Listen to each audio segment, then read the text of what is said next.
So let's talk about women's utility under a patriarchal system, under the patriarchal system. And I'm going to explain it based on Marxist feminism, which obviously borrows from Marxist theory in international relations. Let me begin with Marxist theory. Marxist theory looks at society as being categorized into two socioeconomic classes. We have the bourgeois or the bourgeoisie, who are the owners of the means of production. Then we have the proletariat, who are the workers, who basically rent out their labor. Owners of the means of production are driven by a profit, and they want to get the most out of the workers by paying them the least. Proletariat, or the working class, on the other hand, are selling their time, their labor, their energy, and their skills, and they feel disgruntled because they feel that whatever they are being paid, whatever they are being remunerated, does not equate to how much they are putting in as labor or in labor. Let's link that to Marxist feminism. In the same way that Marxism looks at society as being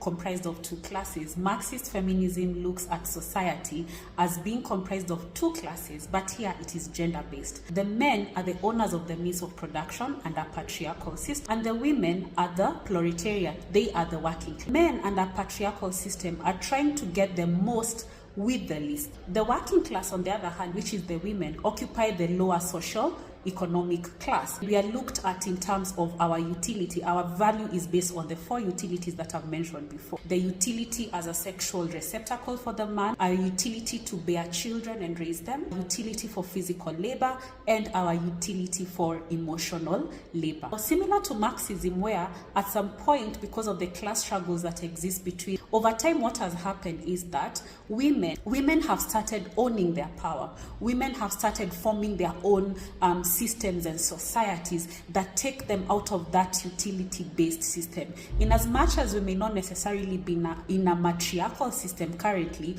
what we are doing, similar to the working class, is that we are upsetting the patriarchal system, which only views us for the four utilities that I mentioned earlier. This obviously upsets the men because they're now not getting the most with the least. Women are choosing not to get married. Women are choosing even not to date. Women are choosing not to have children, to have one child, are getting employed and starting businesses. So we are not relying on the men, which upsets the men. Gain their value from externality, and one of the ways they gain value is by utilizing women. Now women have chosen to get out of that system, are opting out of relationships, opting out of marriages, opting out of being, basically being viewed for their utility, and that is upsetting them. It presents an interesting challenge for the men, whereby previously they would sell themselves based on provision, protection, and all these other things. But now women have realized that in them providing the four utilities, they are actually the providers and protectors, which means they do not need men to be able to do that. And so them opting out of relationships is making some men redundant. So a man cannot come and say, I'll provide for you, I'll protect you, because the woman will be like, I'm already doing that for myself. So what else can you, as they normally say, what else can you bring on the table? What else can you genuinely bring outside of you bringing your money? What value do you bring to my life? Because we realize that as women in the patriarchal system, which is about control, domination, hierarchy, and also extraction, our energy, our labor, our time, our womb, our youth is being extracted by the patriarchal system. So at the point at which we choose to interact with men, whether in relationships, through dating, through marriage, or whatever type of relationship, you're like, okay, fine, you're extracting from me. If I relate with you, you're extracting from me. So what do I stand to gain from relating with you?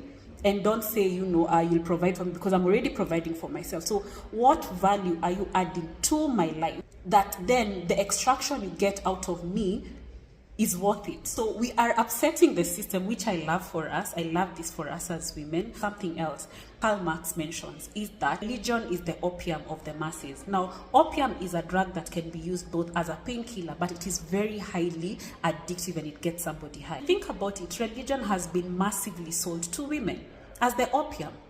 Religion has been used as a tool of patriarchy to maintain the status quo, the balance of power between men and women, to maintain that men are at the top and women are subservient to men. Religion has been weaponized as a tool to ensure that women are pacified, that our labor You know, our utility under patriarchy is maintained because it recognizes the man as the head of the household, as the head of a woman. But now, as we are upset the patriarchal system, calling to question, how does this system benefit me and what does it take from me? Marxist feminist perspective, I love that women are asking questions. I love that women are questioning this value-based system that is has been drawn up by patriarchy, and not just buying into a system, suffering into a system, deconstructing how we have been socialized, constructing our womanhood, constructing also manhood, constructing the systems of patriarchy and other systems that support it, such as religion and what have you. It means that in our introspection, even us as we are deconstructing how we facilitate patriarchy. We are deconstructing, are we male-centered, for instance? Yeah? Are we male-centered? Are we? How are we as women also facilitating our own oppression, whether it is through religion, whether it is being proxied to a man, whether it is, you know, being hoping to be subservient to a man. So it's a slow but sure process. My generation and the generation that is after me, you can clearly see the distinction between how women have chosen to deconstruct how they have been raised to view womanhood versus how they have been raised to view manhood. And it's just a beautiful sight to see.